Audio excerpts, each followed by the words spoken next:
Welcome to episode 119 of the Push to Shout podcast. We're going to talk about some piracy on the high seas. We're going to talk about some weeb games nobody cares about. We got a stacked show for you tonight. This is an I'm going to talk explosive about episode. how do you feel about battle royale games? Because that's what I'm going to talk about. I actually have been playing some. So, Okay. yeah, you want to talk about that now? Was it Fortnite? No, it was not Fortnite. PUBG? Although that is the hot topic, and no, it was not PUBG. A Although that is third player. there's a third battle royale game that honestly I don't think can be fairly compared with those two games because it's not like 100 players on an island. It's only 10, so it's kind of small scale. It's more like a little death match, permanent death match. But the idea is you want to be the last person standing. Is the But it's Darwin gameplay Project. all that different? Kinda. So it's called Darwin Project. It's I don't know how I got it. It showed up in my Steam library, and I thought it was a free game, and apparently it's not free. But I think it's very good. I like it a lot.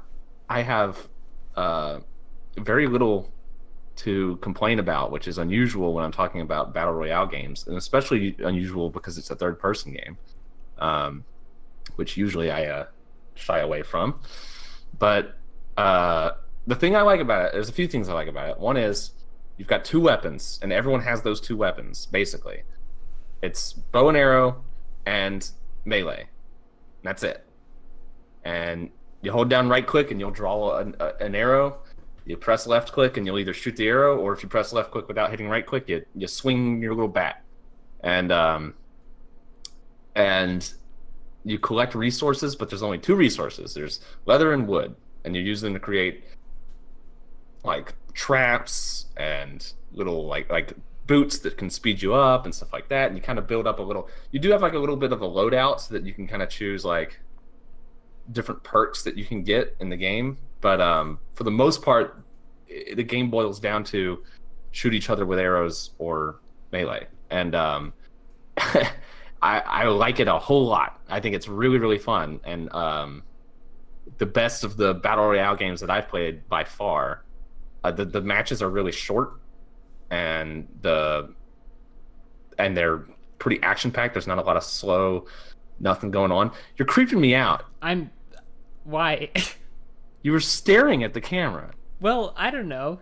Is that not what you're Creeping supposed the to do? shit out of me. Okay. All right. I was trying to figure out like what is going on here, and then I realized, oh, he's just going like you were going like this. Okay. All right. Fine. Best battle royale game you've ever played. Yeah, no, it is. I think it's the best one on the market. I actually don't know how much it costs, but like if it's $20 or less, I think it's worth it, and it's a lot of fun. You don't know And, how it showed up in your Steam library? No, I don't. Someone gave me a code to it, or I signed up for a beta, and that turned into a full product key or something. I have no idea, but it showed up there, and I was like, well, I guess I'll try this. I actually had seen a couple of streamers play it and stuff, but it doesn't seem like it's all that popular. It's popular enough to have a, community and everything, but obviously by far the least popular of the three big ones. And Where does it sit on the polish continuum? Like, I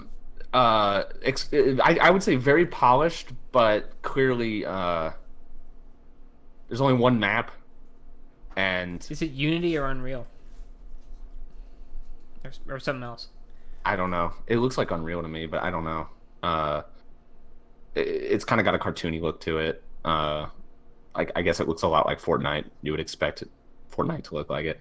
But yeah, it's very polished. I really don't want them to change much about it. I don't want them to like add a whole lot of content that kind of screws with the metagame and all that stuff.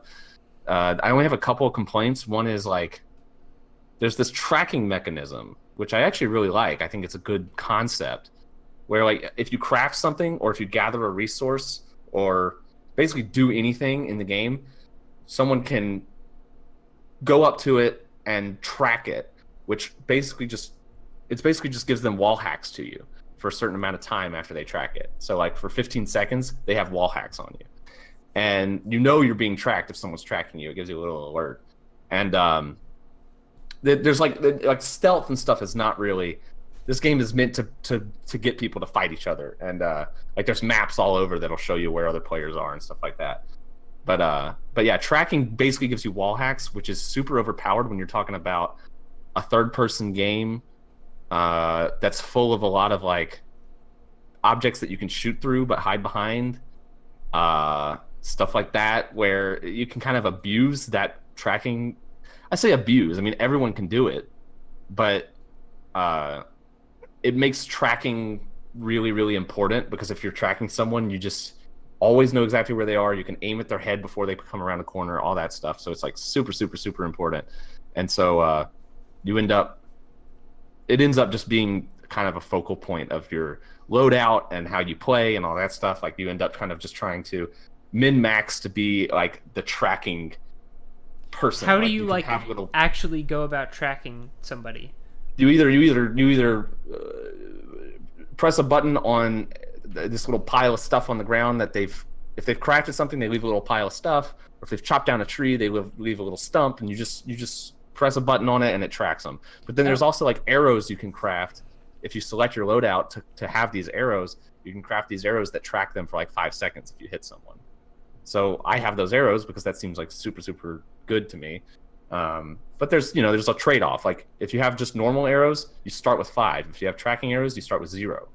There's also fire arrows that do more damage and stuff like that, where you can change the gameplay a little bit by kind of making a different loadout and stuff. But for the most part, it comes down to who can shoot each other the best. Oh, and there's also a game director. There's an 11th player who flies around and talks to people. It's like a natural selection. Yeah, the game director controls like the flow of the game. Like he can close off zones, and he can also like kind of give rewards to players, change certain things about the map, and just the idea is he's trying to make the game as interesting as possible, because it'll show, like, if you connect through Twitch, it'll show how many viewers you have total in the game. So if there's like a few streamers in the game, there'll be, the viewer count will reflect that. So they've built it to be this like social media streamer thing. And so yeah, the director, like, I can kind of take that or leave it, but it is kind of fun to have like everyone ends up being on their microphones, because talking to the director and vice versa is so important. Like if you win his favor over, then maybe he'll give you a little perk or something like that. Usually it doesn't, like, it's not going to win you the game or anything, but it can really help you out sometimes. And so yeah, it makes the game more social. It makes it like people are talking to each other and stuff, which is nice. That's cool. I think it's really good. Can you talk to the director at any time, like no matter where you are? No. So the director has to be focused on you to talk to you, and so he's got like a map, and he can see what's going on at all times, and he can kind of fly around between people and talk to them individually, or talk, like, if two people are close to each other, he can talk to both of them at the same time.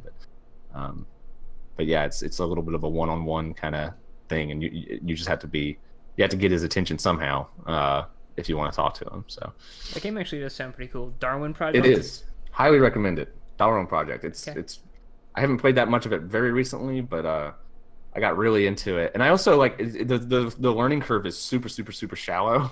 Like you basically know how to play the game less than 2 hours in. You know everything there is to know, basically. And if you're good at FPS games, or if you're good at shooters or whatever, like you can aim, it doesn't take this huge learning curve. You don't have to know what ammos are the best ammo or anything like that. It's just like, you've got a bow and arrow, use it. So like I ended up winning a game pretty quickly, and that kind of had me get addicted to it early on, because it was just like, well, I'm good at it right away because I'm good at games in general, and there's nothing overly complex or complicated to learn about this. It's just a game where you shoot each other. So yeah, it's fun. I think I might try that. It sounds cool. Mm-hmm. I played a game called Ni no Kuni 2, Revenant Kingdom, for a while. Okay. I liked the first one. It had a lot of problems. It's not like great or anything, but the music was really good. The Studio Ghibli cutscenes and art style were good. And on a basic level, it was like an interesting RPG, and it was a good game. Ni no Kuni 2 is improved in a lot of ways, but I don't know. So, for some context, I've only played about 5 hours, and RPGs like this can be hundreds of hours long, so I have no real idea of what it's going to develop into. But at this stage, it's obvious that Studio Ghibli is not involved in the project at all anymore. They were contracted for the first game, and then it's kind of carrying itself at this point with the momentum of a series or an established name. So they don't need that, and they just kind of did in-house stuff. And the art style is generally still there for the 3D, but there is no 2D anymore. And in general, it seems like the design is way less interesting across the board. Like the places that you go, the things that you fight, the way that your party looks, the main character, it all just feels like more amateurish. And for a game that really, the first one I'm talking about, was so heavily dependent on the presentation and how perfect it all looked and felt, it's just, you notice every little way it falls short now. Like the main character just looks kind of fucking stupid and like ripped from a bad Studio Ghibli ripoff anime, to be honest. Like he's a little prince kid with cat ears, and it doesn't look very good, to be honest. And the first game, you were a little boy with a red cape, and it was like a perfect little image like that. Like, that sounds kind of vague, but it's more like the design is less skilled on every level artistically. You can just tell. Yeah, you can tell. Yeah. The music is by the same dude, and it's still good, but it's not enough to carry that. It's really a presentation-driven game, and it's not enough to carry it. But the combat is a lot better. That's straight up better. At the cost of being really, really easy, and kind of, maybe that changes too, but it's hard to say. The first game also had a bad but interesting Pokemon-style monster collecting element. This seems to have ditched that completely and way streamlined everything. But I kind of miss some of the convoluted elements of that first system. But I don't know. Overall, it seems like it's just missing something. It's maybe missing the only thing that made the first game worth playing. Yikes. But it's on PC, and that's kind of surprising. It's on Steam. You can get it and play it on your computer. The first was a PS3 exclusive. And it runs really well. The settings are cool. Total Biscuit would really like this game. You can run it 165 hertz, 2K resolution, no problems, which is very surprising for a Japanese game to like work that way on launch. That's a good job on their part. But that doesn't matter so much when the animation, even the 3D, is just way less fluid, and it's all sharper but doesn't look as good. Yeah. So it's hard to appreciate. Whatever. Well, speaking of games on Steam, I looked up the price of Darwin Project. It's $15. It's absolutely worth that price. Sorry to interrupt you, but absolutely. That's worth a much $15. easier sell than 20. Also, something about 15. Yeah. It's like it's a better. I can better throw number. that away. You know. Do you want to talk about Sea of Thieves? Yeah. I told you before the podcast that I really don't have that much to say about it, because we kind of talked about our fears with it, and I would assume that both of us would agree that our fears about it in the beta were accurate, and that's that. I mean, basically it's short on content, and I always have fun when I play it with friends. Yeah. But it just feels like we're doing the same thing over and over again, because we are. 'Cause you are. We are doing the same thing over and over Exactly. again. Yeah, And I actually played alone. I actually haven't even played with friends yet on the full release. I did play with friends a lot on the in the betas and stuff, but I played it alone. I just got my own little ship and sailed around for a few hours. And I had a lot of fun actually. I did like it, and I do want to play some more of it. But really, the only thing that really pissed me off, the only thing that like I was not enjoying about it was there were a couple of almost game-breaking glitches for me that really just were not cool. One was I was digging up a treasure chest for a quest, and it made the sound that I had dug it up and everything, and the treasure chest started to be uncovered, and then it got to this point where I just couldn't dig anymore. Ugh. And so the treasure was just like right there, but I couldn't get it, and there was no way for me to get it. And that was slightly annoying, but way more annoying than that. And this had to have been a glitch because I know that there wasn't just some like secret part of the island or something like that. I was doing one of the quests where you kill skeletons. The same thing happened to me. Go on. I know Skeletons didn't appear on the goddamn island. Yep. So and I couldn't tell what was going on because there's no feedback.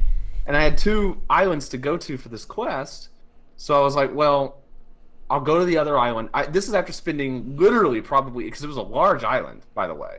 I probably spent more than 20 minutes just running around the island like, do I have to trigger something? Am I looking for something? These skeletons aren't here. Nothing's here. Running around the island. I saw everything 5 times. And then I finally said, all right, this has to be a glitch. So I sailed to the other island that I had a quest on. Skeletons appeared there. Also, as I was sailing away from the island, a skeleton appeared on the cannon and started shooting at me. Nice. So I was like, okay. Then I know there wasn't a skeleton there before because I had seen it 8 times as I ran around the island. So I said, okay, maybe they just spawned behind me. But I went to the other island where the skeletons had spawned on the other island, killed them, went back to the island, fully expecting there to be newly spawned skeletons. The glitch is fixed. There was a skeleton on the cannon that was shooting at me. But other than that, nobody. So I just had to abandon the quest.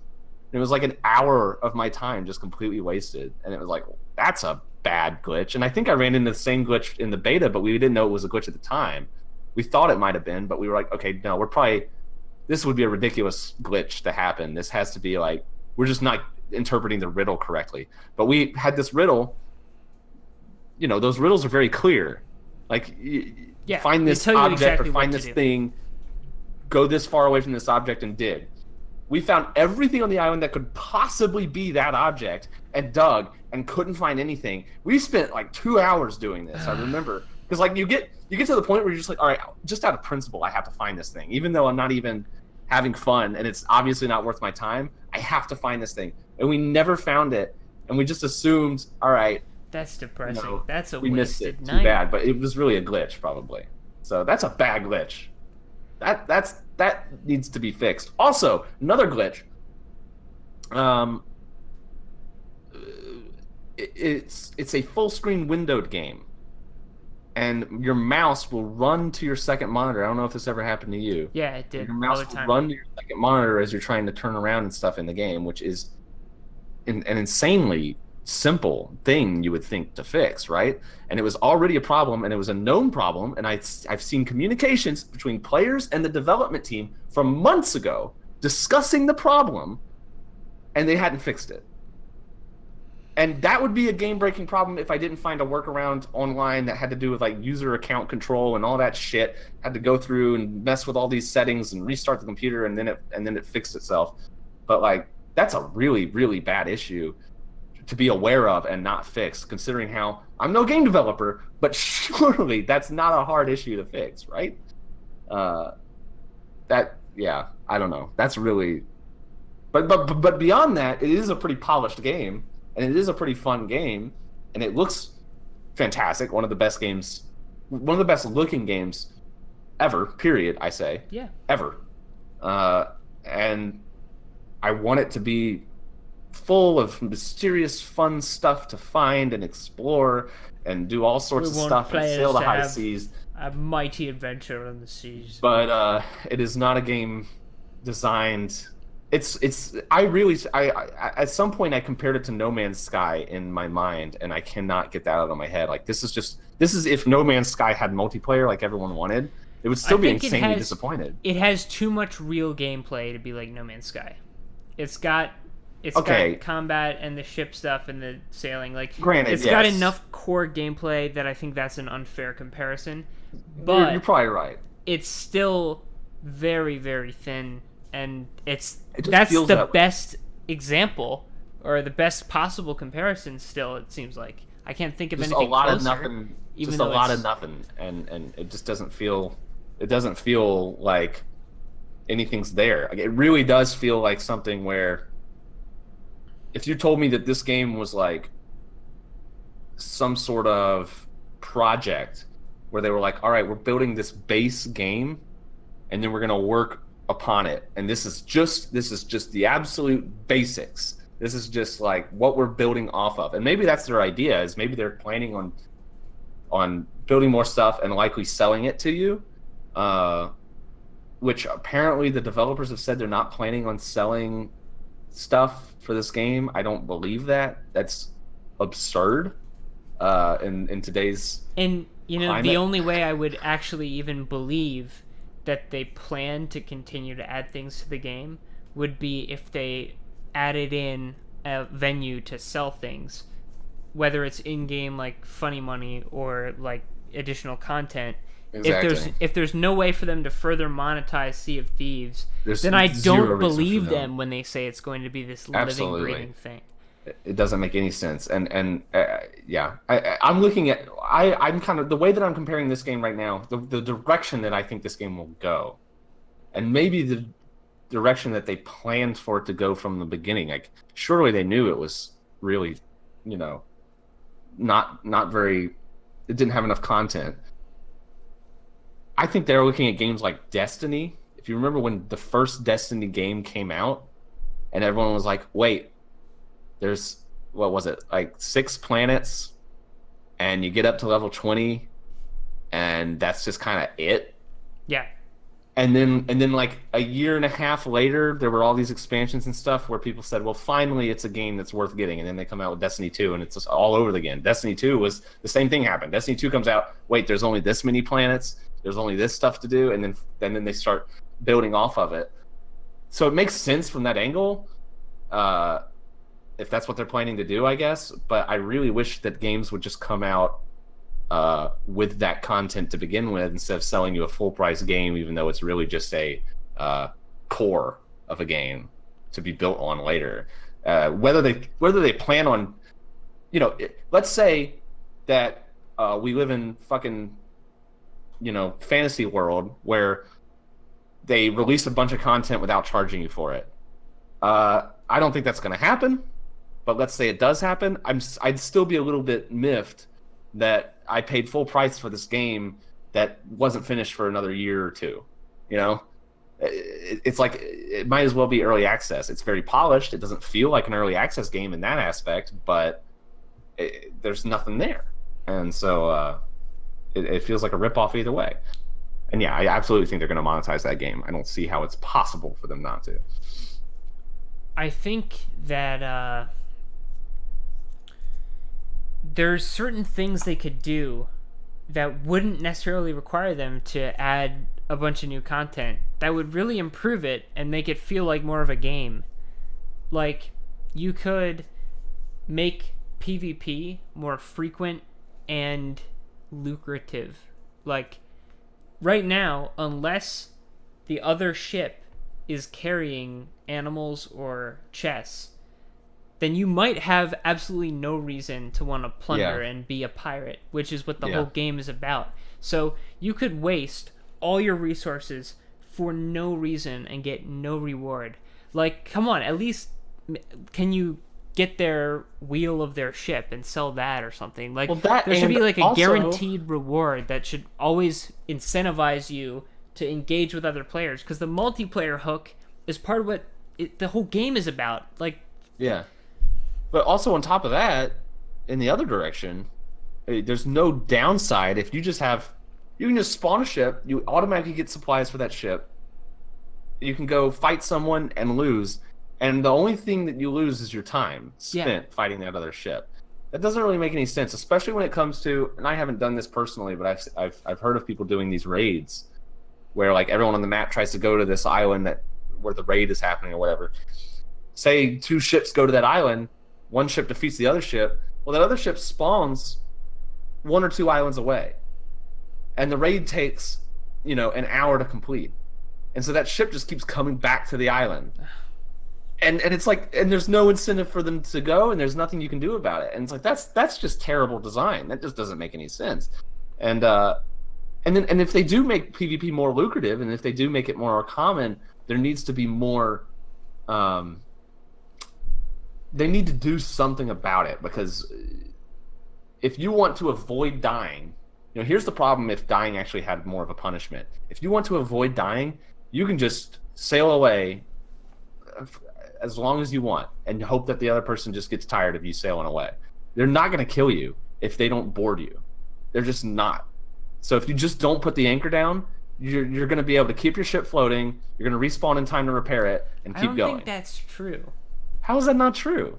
So you can outsail people because it's decently involved enough to operate all the sails optimally on a galleon that you're not always going to be doing it perfectly. So there's definitely room to catch somebody, and the map's not actually okay, but you catch them. So listen, so they're running away. You catch them. You get 3 hits in. Maybe you even get 2 people on board and you kill their crew. And then they respawn. Their ship hasn't sunk yet. They fight you off. They keep sailing. You can't just keep hitting them with cannons usually, unless I don't know. Maybe you're just an expert ship sailor that just constantly hits them with cannons. And by the way, you have a limited amount of cannonballs, so eventually you're going to run out. Well, and they repair their ship and keep sailing. Usually, the best way is to try to keep sailing with them and get them in a really bad spot. But sure, it's very difficult. You could and very play tedious. Really evasively and annoyingly. That potential. Yeah, and there needs to be a way to, I don't know, entrap the other person and like make them fight you in some way. Yeah. Or there needs to be, or maybe just more tools than just cannonballs. There needs to be tools, exactly. There needs to be a grapple and stuff like that. And a grapple would be really well suited to this game. Yeah, and then also like, you need something to progress toward too. And I think you probably also something need, to want. You probably also need a way to run away, or at least a safe place to get to if you are running away. Like I had a ship with literally I think like 15 chests on it, and I was just because I was just having fun and I didn't really care if I lost them all that much. But this other ship appeared with 2 people on it, and I was by myself, and they shot me a couple times, and I put my sails down and I anchored up and ran away and repaired my ship, and that was fine. But they took chase, and they kept chasing and kept chasing and kept chasing, and I just kind of kept going and going and going. And I was basically just making this big circle around the outpost. They never gave up? They did give up eventually, but that's my point. I never would have escaped them if they never gave up. I didn't really stand a chance fighting them because there was 2 of them and 1 of me. So I just kept circling around the outpost. If I get to the outpost, I should be safe. Like, there should be some way to make yourself safe, like to successfully escape. Because if the other ship just decides to keep chasing you, there is nothing you can do to get away from them, period. You have to fight them. And that's not fun. And it leads to those situations where it's just a ship chasing another ship for unlimited amount of time. They ended up, maybe I could have beat them because like they ended up like crashing into some rocks, even though like they had 1,000,000 miles to spare, and I saw that their sail was all out of whack and all that stuff. Like, it seemed like they didn't know what the fuck they were doing, and then they gave up eventually. But like, if they were skilled, they easily would have defeated me and taken all my shit, and there's nothing I could have done about it. So that's, I don't know. It doesn't feel like a game that has been taken very seriously from like a meta design standpoint. Like, 100%. They designed this game for people to jump in and have really fast fun with and jump out, but a lot of people want to get more involved with it, especially when you've made all these like cosmetics that require a lot of money. You'd have to play a lot of the game to get these cosmetics, and at that point you're not just casually playing it, or at least you're not casual enough to just not care about these things that matter a lot. Like, can another ship just keep attacking me while I'm doing this raid with 0 repercussions at all? That's a problem. That's a serious problem. So I would say hopefully they address these issues, but these are the exact same issues that already existed in the beta, and they didn't do anything. They never indicated that they were fixing them. They didn't do anything to fix them. The game has not changed at all since the betas. So what I don't know. There's no indication to me that they are taking this game seriously enough to fix that kind of problem. I think that my hunch with it is either they're trying to make it a game as a service where it's gonna get a lot of money by getting expansions and stuff, or they were planning all along to just release this game, make their money off of it, and move on to the next thing. I don't know. I have no idea what their plan is, but in its current state, it's disappointing and not worth the money. I recommend that people do not buy this game. It's I don't know. I wouldn't necessarily say don't buy it. I like it. I enjoy playing it a lot. But its problems are like low level and kind of fundamental and not things that you can just fix by adding more stuff. Yeah. You can fix them, but it requires some thought. Yeah, you'd have to sort of change how the game or what you'd have to sort of change what it's about. In some ways. Not the subject matter of pirates, but like you'd have to change the central gameplay. Loop is not the right word, because obviously you're still going to be hunting treasure. It's more like what the point of all that is. You'd have to turn it from a ultra casual game, which it is currently, where like there's no stakes, and the idea is, I guess, that you just jump on it. No stakes is a good way to put it. Jump around on it, to a game where there are stakes and yeah, there's something on the line to lose or gain that actually matters to people, and that they'll actually want to fight for. And that's, yeah, you're right. That's a different kind of game. That's a less, they've sold the whole game, and they seem to have built the whole game on this idea that it's just a happy-go-lucky fun time. But and that's sort of more what I wanted, and I don't think it was all that unreasonable to expect it, even after the betas, because if there's anything that's not going to be included in the beta, it would be how like the long term of the game plays out and works, and how that works online. And I figured that maybe the gold would somehow matter, or that there'd be anything to use it for besides purely cosmetic things. And there's not. You can't buy anything that's not cosmetic.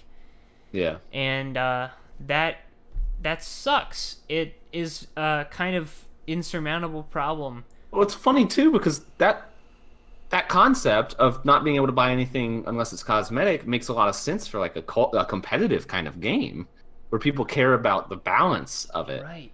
But this is obviously not built to be at all competitive, and they aren't obviously worried about like, whether you're winning or losing and stuff. They've specifically seemed to build the game on the idea that you shouldn't take it competitively at all, because you're not going to have fun if you do that, because the game isn't built that way.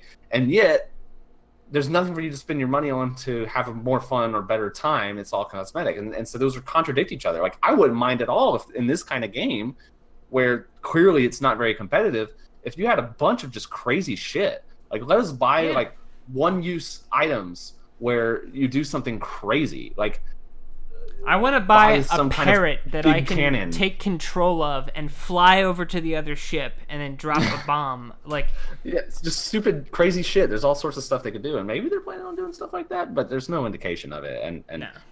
Yeah, I don't know. That's yeah, it's really disappointing. And I was hoping at the bare minimum that the cosmetics would be more interesting than they are too. Like, your ship should be way more customizable than it is, considering you're spending almost all your time on it. Yeah, but instead, everyone's ship looks almost exactly the same except for some of the colors, basically. What it sort of needs is like a mother base. It needs like some kind of pirate hideout that maybe isn't a part of the same open world. Maybe, I don't know. It's like a in-between lobby system that I think it would be. I would prioritize though having a ship that actually feels like your own, rather than just a standard ship that everyone has. Yeah, you can only change the way it looks. There's no difference. Even if you could just furnish it differently or decorate it. Exactly. Anything. You know, if you could take stuff from other ships that you conquer and place them on your ship, that'd be really cool. But, you know, whatever. Yeah. Needs content. Game needs content. It makes it kind of silly that like if you look at it, if you compare it to like Elite Dangerous or something like that, where people complain about the content in Elite Dangerous, but like at least Elite Dangerous has enough different things for you to do that you get bored of one thing that you could just switch to the other. But this has 3 different kinds of quests that are basically the same thing because you're just sailing to an island and finding something and sailing back to the outpost and returning it. There's nothing. There's a single gameplay loop outside of multiplayer, and then the multiplayer is designed poorly, and so it's just kind of frustrating. And so yeah, it's pretty disappointing. You already mentioned your Battle Royale game, which sounds way better than Fortnite, but I played some Fortnite. I don't play that very much. I've probably played single-digit number of games still, but it's a lot more fun than PUBG. And I think it's good. Yeah. Could you believe it? Could you believe that Fortnite might be a game with some value? I'm somewhat surprised because a lot of the times its predecessor that blew up in the same way is not good. And yet Fortnite blows up and is good. So I guess that's surprising. But the funny thing about it is that, you know, it became this head-to-head battle between PUBG and Fortnite for a little while there. And already it seems like Fortnite has just like vastly surpassed PUBG in terms of popularity and people's opinions on it and everything. Like PUBG just rightfully, I mean, this is what I was praying for. Like, this is, for once, justice has actually been served in video games, and people have made the right decision between 2 games. The one that clearly sucks, that everyone seemed to like a lot, that I was really frustrated with because it was like, why the fuck is everyone so obsessed over this piece of shit? Loses out to a game that is highly polished. The developers spend a lot of time to make it well balanced and good and fun and interesting, and they continue to support it. And that game actually wins out. It's a miracle. It's a miracle. And I'm, even though I don't enjoy Fortnite very much, I agree it's a good game. And I'm glad that it's the popular one now, because it should have been months ago, but at least people finally caught on. And if that game gets a first-person mode, I could actually be interested in playing it. But I do still think that the third person literally ruins it, especially with all the construction stuff. Like, it seems like the meta in that game is you build a ramp so that you can climb up on the ramp and have a third-person view of the person below you and shotgun them. That's ridiculous. That needs to go. That needs to stop. That's so ridiculous. But yeah, I do appreciate that it is a good game and that it actually deserves a lot of its, you know. And people, God, PUBG fans are so mad. It really is justice in the video game world, and I'm happy. So, like, PUBG blew up basically for the premise, and Fortnite, which is weird because the premise had already been done in a very similar manner, like 2 or 3 times before by the same guy. So I don't know why PUBG was the one that like suddenly did it right, apparently. But whatever. Anyway, maybe it's just the name. I have no idea. But Fortnite blew up for a different reason. The execution. Like, yeah, PUBG wasn't original, but it was the first one to really blow up. Yeah, definitely. So then Fortnite couldn't just coast on that premise. It had to do it better, which it did. Yeah. It just took the premise and said, well, here's a game that actually works well. And people are like, well, you're just copying the premise. And they're like, well, so what? It's a genre. What can you say to that? It's and it's not even like, right, PUBG didn't invent it. Yeah, I mean, PUBG, I mean, I guess you could say that PlayerUnknown, I don't know if PlayerUnknown invented it or not, but the original Arma, not the original Arma mod necessarily, I don't know what the original Arma mod actually was, but the one that got popular in Arma 3 was apparently developed by him, at least in part. So that's like why he put his name on PlayerUnknown's Battlegrounds, because all these other people are trying to do it, but this one's mine and me, and it's my game, and my game's gonna be the best. And don't kick me through a window. That's a very good PlayerUnknown impression. Yeah, that guy, Jesus. But they obviously have no idea how to develop a game. They threw it together on pre-made assets. It runs like shit because they don't know how to make a video game, and they didn't make 90% of their game. It was all assets, and yeah, it deserved to fail. They already made their money though, so who cares? But they could have made a lot more money if they just supported that game in the way that they should have, instead of saying like, well, the game's still a piece of shit, the network code sucks, all this stuff is still shitty in the same exact way it's been for a year, but here's a new map, and everyone hates the new map and didn't have any problem with just there just being one map. They want you to actually fix the game, and they never did.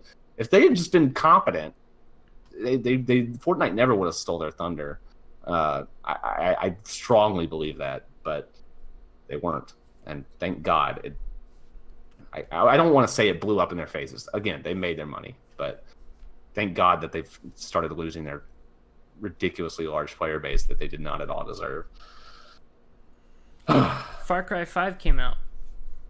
Yeah, so I have it on good authority from a friend of mine that it sucks. Does it suck, or is it just another Far Cry game? No, he actually likes Far Cry 3. He likes But then Far Cry. made. That's What? He likes Far Cry 3 and 4. But he doesn't like this one? This one is just dumb. And I watched some of it on YouTube. What I saw was some like plane gameplay, which I didn't know was in there. Is there dogfighting? There's planes. It looked pretty limp. It's like a very Yeah. limp video game. I don't know. It looks the same as the other Far Cry's to me. And I did have fun with Far Cry 3, but I haven't wanted to play a Far Cry game since then. Yeah. But they've Why kept would making you? It's them. the same. They've kept making them, and then they've also kept making them, but naming them other things, like Primal. Tom Clancy or Assassin's Creed, but they're really just Far Cry games. Yeah, Are you talking about the that's- Division for the Tom Clancy example? No, I'm talking about the Bolivia one. Bolivia. Yeah, the most recent one they did where it was co-op, 4-player, free open world roaming. Division? Is it that the Division? I thought the Division was the MMO one. I didn't Yeah, know the there was a Division's difference. the MMO one. This one's a different thing, and it came out and it was really mediocre, and it was Far Cry, and it was Far Cry but with somewhat Tom Clancy gameplay, but not nearly as Tom Clancy as I would think that a Tom Clancy fan would want it to be. Like, it's not really tactical or anything. It's driving around in your Jeep with your little buddies and blowing shit up, just like Far Cry. Far Cry 5, again, it seems like more of that, but also it's from the gameplay that I've seen, it's amazing how glitchy that game is. Every time I've seen gameplay from it, there's been like serious bugs, like bad glitches, especially the co-op. Like, it seems like there's some kind of problem with their client side, server side syncing, and like something very different will be happening for one person than the other person, and it causes these really crazy glitches that you wouldn't think would be in a game when it's the same exact game they've been making for years. But I don't know. So don't buy Ubisoft games, all right? That's Don't buy a great rule of thumb. Ubisoft games. Except for maybe Siege, because it is pretty good, but also it's getting worse by the month, so maybe don't. I don't know. Is it getting actively worse like that? Only in my opinion. Everyone else loves it. Everyone else is happy about it. I think it's awful. I think that game is going in a horrible direction.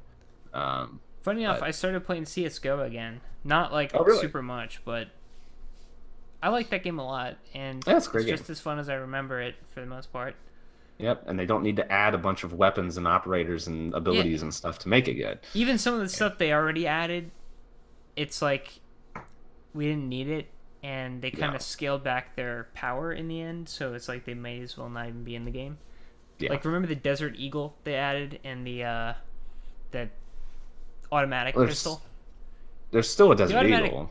Sorry, the CZ, sorry. yeah. Yeah, I meant the revolver is what the you're thinking revolver. of. The Yeah, revolver yeah. and the CZ. Yeah, Those have kind of faded back over time, which I appreciate. as you would expect, yeah. Because that game, I do think they're in a little bit of a bind with that game where like you really can't update it too much or people won't be happy because they love that core game so much. But if you Ghost just don't Recon update it at all, Wildlands to champions Wildlands. pointed out. Yeah, Tom Clancy's Ghost Recon Wildlands. But yeah, if they don't update that game at all, it does get stale, especially if you're just like casual player who's not really like super into it competitively.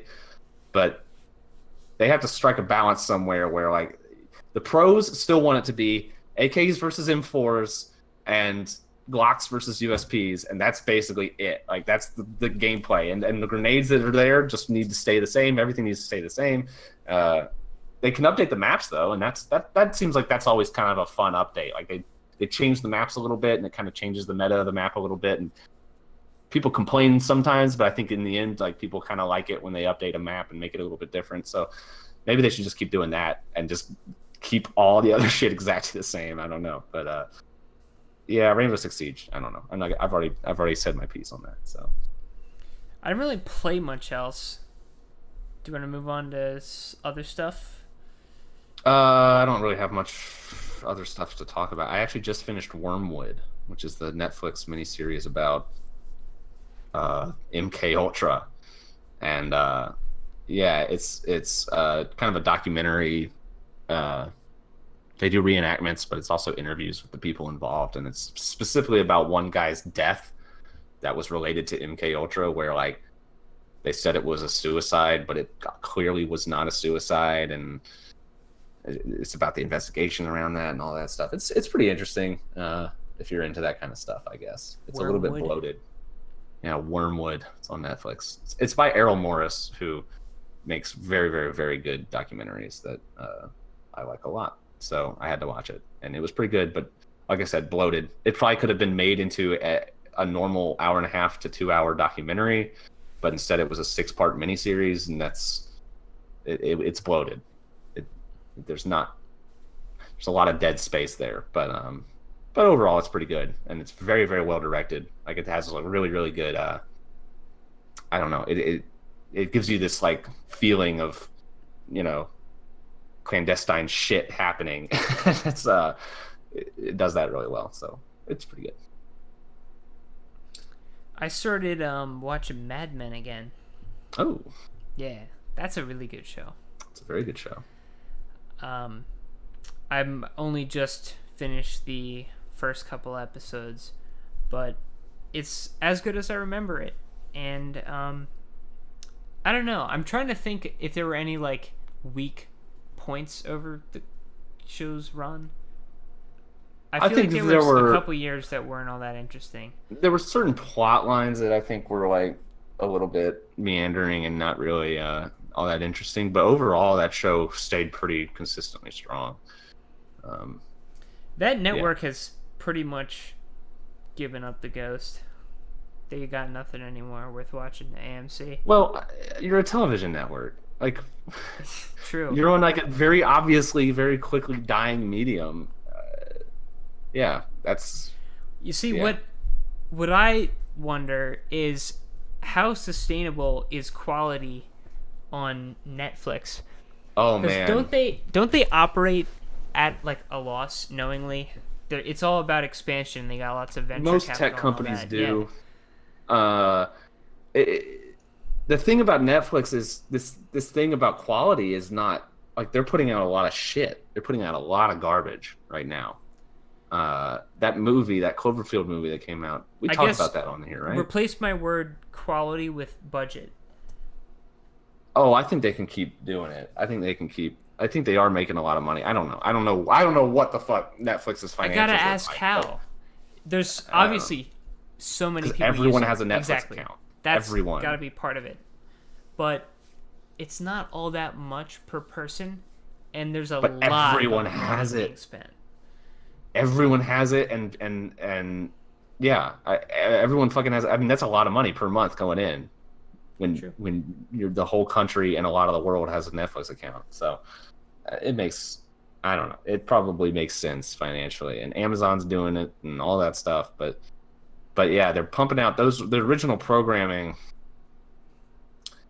I don't know, Wormwood's a Netflix original and it's pretty good. I've seen plenty of good Netflix originals, but if their idea with Netflix originals was to have some sort of semblance of quality associated with it, it is out the window with like the Death Note movie and the Cloverfield movie was so funny. that are just laughably bad, literally laugh out loud, terrible, like so bad it's funny kind of movies. If that's the kind of shit that they're willing to squeeze out into their little garbage platform, then Their garbage platform. Yeah, Netflix works pretty well. It's okay. It's okay. It doesn't have a lot of big name movies. Which... Not anymore. It used to.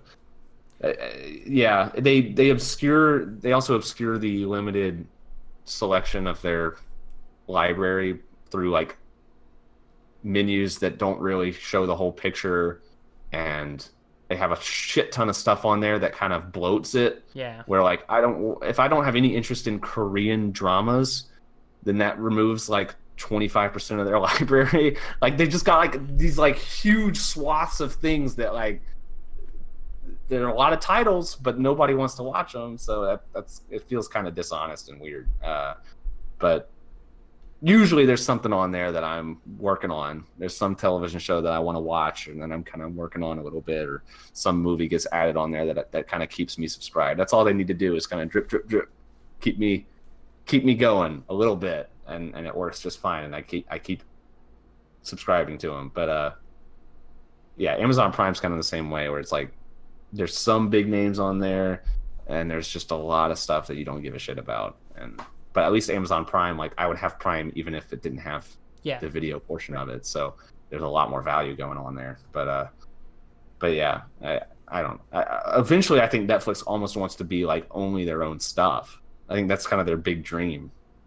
But they lucked out a couple times. I think like first season of Stranger Things, you know, like Stranger Things. Did they actually predict it would be as good as it was?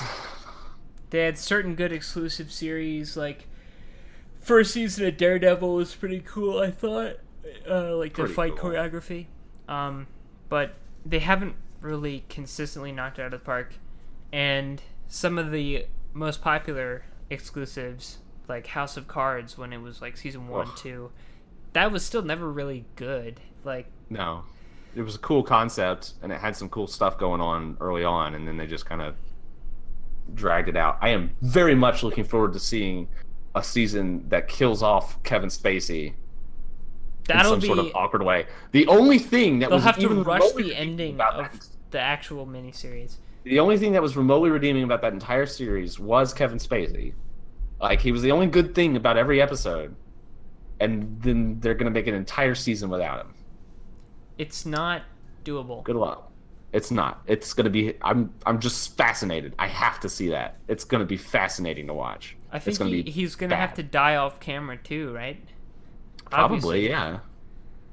Because I don't think they could keep shooting with him to make him die on camera unless they do like a CGI mock-up, which would be awesome. God, oh my God. They need to collaborate with Sledgehammer and get some of the advanced warfare assets. Get his face from Sledgehammer, exactly. Use the actual model from that game and just put it digitally. And just patch together his lines that he said that you haven't used over the years and stuff. Yeah, like that episode of South Park where they revived Chef. Yeah, exactly. Or like The Sopranos. Oh, yeah, where that one was pretty bad. That one was really bad. That's the most embarrassing thing about that show. For the time, it was like an honest effort. Yeah, but still took a lot really of bad. effort to do that. Still really bad. Yeah, it's bad. Ma, what are you doing? What are you doing there, Ma? Tony, I'm cold. Ma, what are you saying to me? It was like she was very obviously not part of the conversation that we were supposed to believe she was. And it didn't need to happen. It didn't need to be a scene that existed. I don't know why they did that. Like, it could have been as simple as Tony knocking on the door. Spoilers, I guess, for The Sopranos. Could have been for the first season, the second season. He could have just knocked on the door and there not have been an answer. Like, yeah, that's something. That's how it might really happen. Exactly. So, you didn't need to do. Well, I don't know. A Sindoff. Anyway, I gotta run. All right, dude. Guys, Important things to do. thanks for listening to this week's episode of Push to Shop. We will be back at you another time, same place. Godspeed. God bless America. Good night. Shalom in your homes.